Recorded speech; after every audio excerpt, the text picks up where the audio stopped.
Good morning students इससे पहली class में हमने इलेक्ट्रिक फील्ड के 2 या 3 आर्टिकल्स को डिस्कस किया था और अब हम आज डिस्कस करेंगे इलेक्ट्रिक डाइपोल। बच्चों, इलेक्ट्रिक फील्ड लाइंस का एक आर्टिकल मैंने आपको करवा रखा है। एक बार आप उस आर्टिकल को ध्यान से पढ़ लेना। अगर आपको कोई दिक्कत हो इलेक्ट्रिक फील्ड लाइंस को समझने में या उसकी प्रॉपर्टीज़ को, तो आप मेरे से पूछ लेना। मेरे पर्सनल नंबर पे मैसेज कर देना, मैं आपको दोबारा से बता दूंगा। अदरवाइज़ आज का हमारा आर्टिकल है बच्चों इलेक्ट्रिक डाइपोल।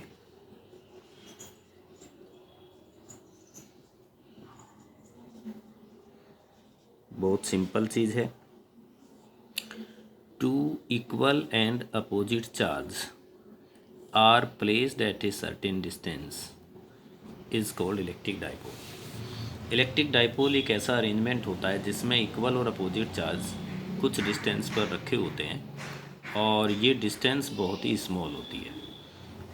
मान लीजिए दोनों चार्ज के बीच की डिस्टेंस आपकी 12 है, तो इसको 12 को डाइपोल लेंथ कहते हैं। एग्जाम्पल, जैसे आपका H2O है, H2O में H आयन प्लस का होता है, OH आयन माइनस का होता है, तो ये डाइपोल है। जैसे HCl है, HCl में H आयन प्लस का होता है, Cl आयन माइनस का होता है, तो ये डाइपोल है। इसके बाद बच्चों नेक्स्ट हेडिंग है electric dipole moment.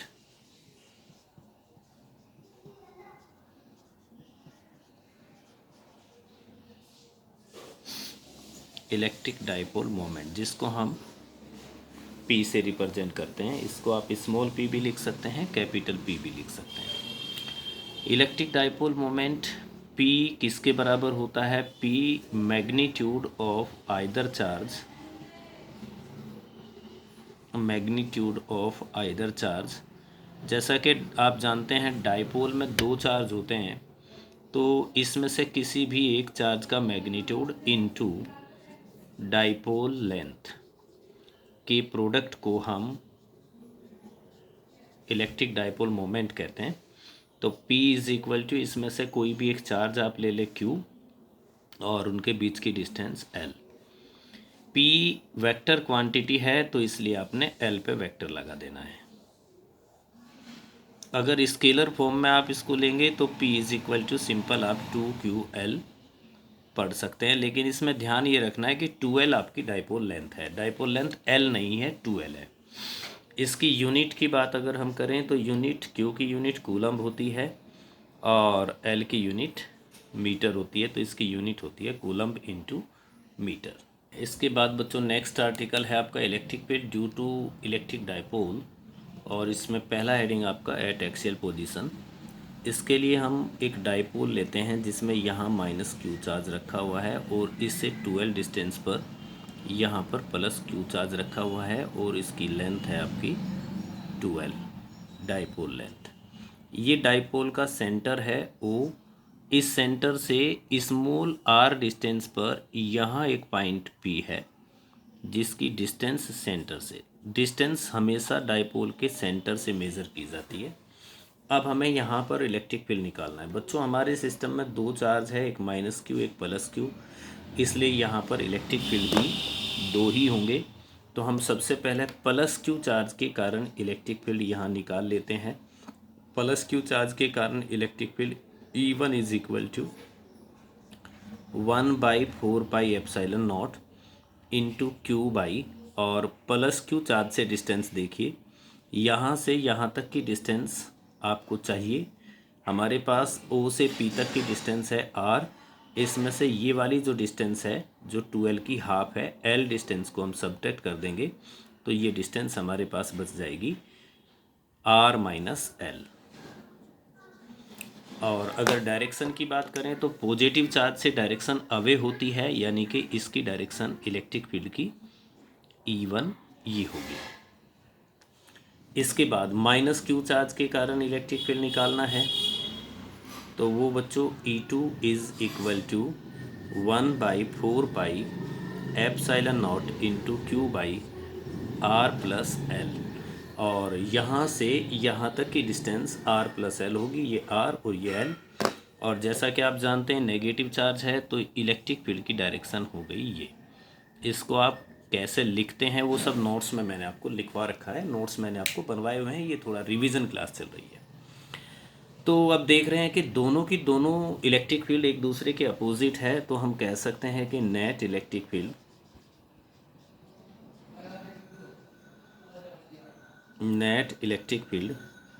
E is equal to E1 minus E2।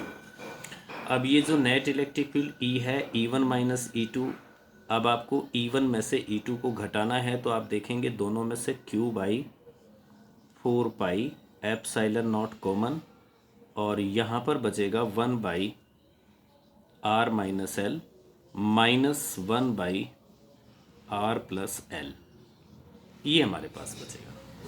तो इसको हम बच्चों ये कह सकते हैं कि E is equal to Q by 4 pi epsilon naught, और अब आप अगली लाइन याद करते चले जाओ धीरे धीरे। इनका एलसीएम हो गया students R square minus L square, और अब आप इसे घटाओगे तो ये R plus L minus R plus L, यहाँ पर R से R कैंसिल, तो E is equal to Q by 4 pi epsilon naught into L plus L हो गया आपके 12, और divided by R square minus L square. और इसको हम ऐसा लिख सकते हैं बच्चों, E is equal to 1 by 4 pi epsilon naught Q into 12 को हम P लिख सकते हैं, तो ये P by R square minus L square. For short dipole, अगर आपका डाइपोल शॉर्ट है, शॉर्ट डाइपोल का मतलब आइडियल डाइपोल होता है, तो शॉर्ट डाइपोल में ये जो लेंथ है ये आर के कंपैरिजन में बहुत ही कम होती है, तो हम कह सकते हैं कि L square can be neglected. तो हम एल स्क्वायर को बच्चों नेगलेक्ट कर देते हैं। जब हम एल स्क्वायर को नेगलेक्ट कर देते हैं तो E is equal to 1 by 4 pi epsilon naught into P by L square को नेगलेक्ट किया तो R स्क्वायर, यानी कि शॉर्ट डाइपोल के लिए इलेक्ट्रिक फील्ड इतना होता है, और अगर आपका लॉन्ग डाइपोल है तो उसके लिए इलेक्ट्रिक फील्ड इतना होता है। वीडियो को पॉज करके अगेन एंड अगेन उसको देख करके आर्टिकल को कम्प्लीटली एक बार आप समझ लीजिए। नेक्स्ट आर्टिकल है बच्चों एट इक्वेटोरियल पोजीशन, और ये हेडिंग आपने देख लिया है एट इक्वेटोरियल पोजीशन, तो फिर इसके बाद इस हेडिंग को मैं यहाँ से हटाऊँगा क्योंकि मुझे ऊपर का हिस्सा यूज़ करना है। तो आप समझ लो कि इक्वेटोरियल पोजीशन में आपको इलेक्ट्रिक फील्ड निकालना है। बच्चों ये एक डाइपोल है, इस डाइपोल का सेंटर है, और सेंटर पे ऐसे एक परपेंडिकुलर बाइसेक्टर आपने ड्रॉ किया। यहाँ पर एक पॉइंट P है जिसकी डिस्टेंस यहाँ से यहाँ तक R है, और आपको पता है कि ये डिस्टेंस आपकी L होती है, और ये डिस्टेंस भी आपकी L होती है। तो जब हम प्लस Q चार्ज के कारण यहाँ पर इलेक्ट्रिक फील्ड निकालेंगे तो हमें प्लस Q से डिस्टेंस चाहिए, जब माइनस Q के कारण निकालेंगे तो हमें माइनस Q से डिस्टेंस चाहिए। ये डिस्टेंस L है, ये R है, तो फिर ये हो जाएगी आपकी R square plus L square का अंडर रूट। ऐसे ही ये हो जाएगी R square plus L square का अंडर रूट। तो बच्चों जब प्लस Q चार्ज के कारण आप इलेक्ट्रिक फील्ड निकालोगे तो प्लस Q चार्ज के कारण इलेक्ट्रिक फील्ड का फॉर्मूला होगा E1 is equal to 1 by 4 by epsilon naught into Q by, और प्लस Q चार्ज से डिस्टेंस आप देख ही रहे हैं R square plus L square का अंडर रूट है, स्क्वायर करेंगे तो R square plus L square. और बच्चों जैसा कि आप यहाँ देख रहे हैं ये चार्ज यहाँ पर प्लस का है और यहाँ इलेक्ट्रिक फील्ड निकालना है, तो इसकी डायरेक्शन हो जाएगी ये, ठीक है। अब इसी तरीके से माइनस Q चार्ज के कारण इलेक्ट्रिक फील्ड निकालेंगे तो वो होगा आपका E2, और E2 is equal to 1 by 4 pi epsilon naught Q by R square plus L square. और ये आप देखोगे यहाँ से यहाँ तक की डिस्टेंस का तो आपको पता है, ये वैल्यू आपने यहाँ लिख दी है। डायरेक्शन आपकी हो जाएगी ये वाली इस तरीके से E2।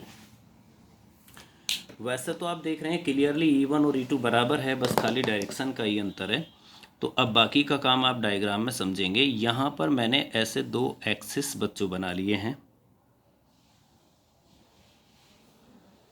और अगर मैं ये कह देता हूँ कि ये एंगल थीटा है, तो फिर ये एंगल भी थीटा ही होगा, ये भी थीटा ही होगा। अगर ये थीटा तो ये तो थीटा होना ही होना, और ये थीटा। तो अब हम E1 को दो कंपोनेंट में रिजोल्व कर सकते हैं। जो आपका E1 है इसके दो कंपोनेंट बनाए जा सकते हैं। कैसे? E1 का थीटा की तरफ जो कंपोनेंट होता है, इस कंपोनेंट को हम कहेंगे E1 कॉस थीटा, और दूसरी तरफ जो कंपोनेंट होता है वो आपका E1 साइन थीटा। इसी तरीके से E2 का इस डायरेक्शन में जो कंपोनेंट होगा, इसको हम कहेंगे E1 E2 कॉस थीटा, और नीचे वाली इस डायरेक्शन में जो कंपोनेंट होगा उसको हम कहेंगे E2 साइन थीटा।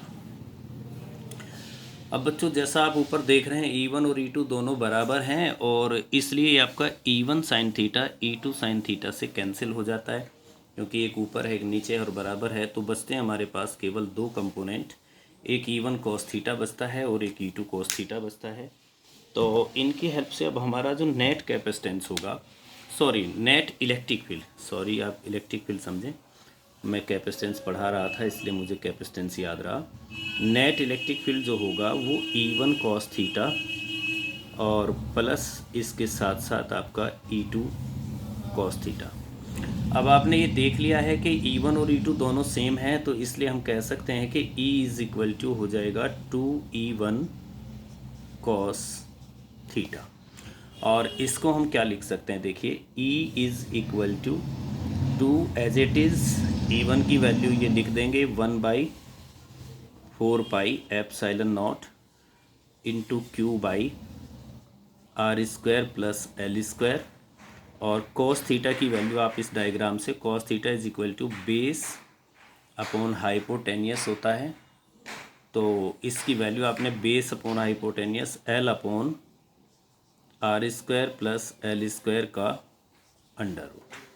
तो इसलिए E इज़ इक्वल टू हम कह सकते हैं, देखिए 2QL, ये P हो जाएगा 1/4 pi epsilon naught into P upon R square plus L square to the power 3/2।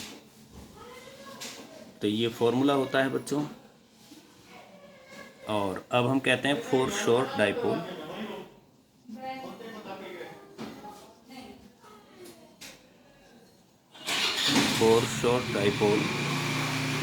Short dipole के लिए L square can be neglected,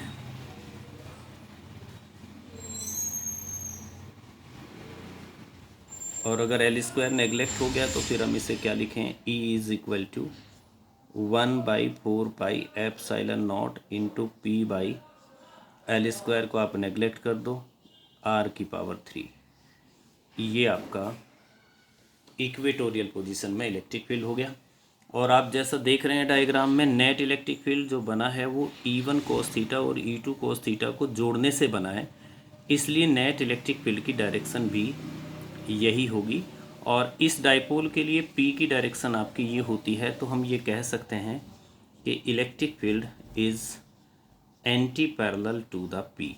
मतलब इक्वेटोरियल पोजीशन में इलेक्ट्रिक फील्ड P का एंटी पैरेलल होता है, और एक्सियल पोजीशन में इलेक्ट्रिक फील्ड E के पैरेलल होता है। नेक्स्ट आर्टिकल है बच्चों आपका electric field in general position.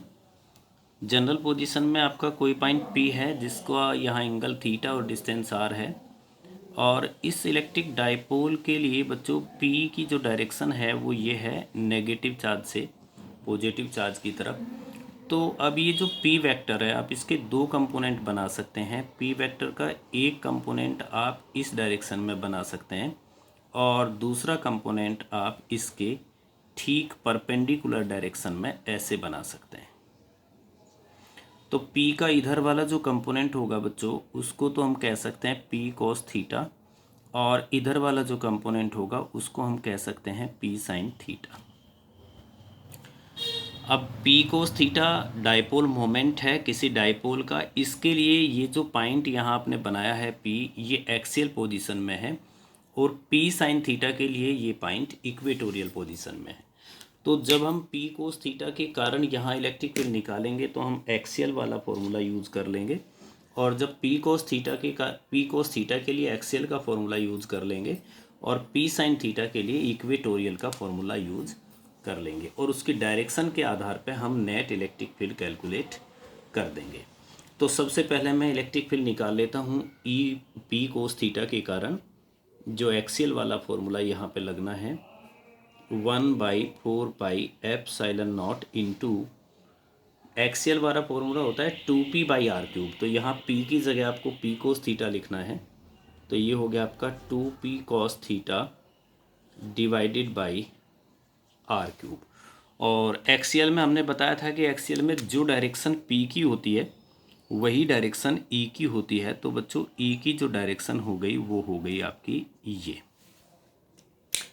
इसके बाद इक्वेटोरियल वाला p साइन थीटा के कारण, तो p साइन थीटा के कारण electric field E2 is equal to 1/4πε0, ये होता है p/r³, यानी ये हो गया आपका p sine theta divided by r³। और इक्वेटोरियल के लिए हमने आपको समझाया था अभी अभी कि इक्वेटोरियल के लिए e की जो डायरेक्शन है वो p के ठीक अपोजिट होती है। तो अब यहाँ आप देखें ये p की डायरेक्शन ये है, तो इसके ठीक अपोजिट ये डायरेक्शन आपकी E2 हो गई। अब आप देख रहे हैं कि E1 और E2 के बीच का जो एंगल है वो 90 डिग्री है, तो इसलिए आपका नेट इलेक्ट्रिक फील्ड किसके बराबर होगा, नेट इलेक्ट्रिक फील्ड। अब net electric field E is equal to E1 square plus E2 square का अंडर रूट। अब इसको हम लिख सकते हैं कि E is equal to E1 की वैल्यू लिख लीजिए 1/4πε0 2p cos theta divided by r square, और इसका स्क्वायर प्लस E2 की वैल्यू लिख दीजिए 1/4πε0 p साइन थीटा और डिवाइडेड बाई r³, और फिर इसका स्क्वायर और इन सब का under. E is equal to, बच्चों इसमें से सब में से आप एक तो P कॉमन ले सकते हैं, एक आप इसमें 4πε0 कॉमन ले सकते हैं, और एक आप इसमें r³ कॉमन ले सकते हैं। तो यहाँ पर देखिए 1/4πε0 P और r³ कॉमन लेने के बाद बचेगा 2 cos थीटा, और उसका स्क्वायर हमें करना है, तो ये हो जाएगा 4 cos स्क्वायर थीटा प्लस यहाँ आपका बचेगा खाली साइन स्क्वायर थीटा, और इस पे अंडर रूट। इसको हम बच्चों ऐसा लिख सकते हैं कि E is equal to p/4πε0 into r³, और इसे हम लिख सकते हैं 3 cos square theta plus cos square theta plus sine square theta और उसका स्क्वायर रूट। और इसको हम ऐसा लिख सकते हैं कि E is equal to p/4πε0 into r³, और ये हो गया आपका 3 cos square theta plus cos square theta plus sine square theta is equal to 1 to the under root. तो ये आपका फॉर्मूला बन गया जनरल फॉर्म में।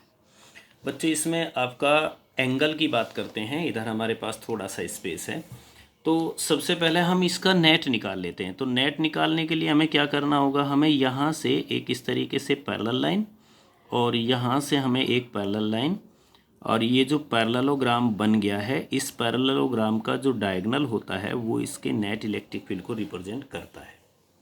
मान लीजिए नेट इलेक्ट्रिक फील्ड E1 के साथ अल्फा एंगल बनाता है, तो आप tan अल्फ़ा बड़े इजीली कैलकुलेट कर सकते हैं। tan alpha is equal to tan alpha is equal to perpendicular upon base. Perpendicular हो गया आपका E2 और बेस हो गया आपका E1। तो we can write as students tan alpha is equal to, अब E2 की वैल्यू आपके पास यहाँ ये लिखी हुई है दोनों, तो मैंने E2 की वैल्यू लिख दी 1/4 pi epsilon naught into p sine theta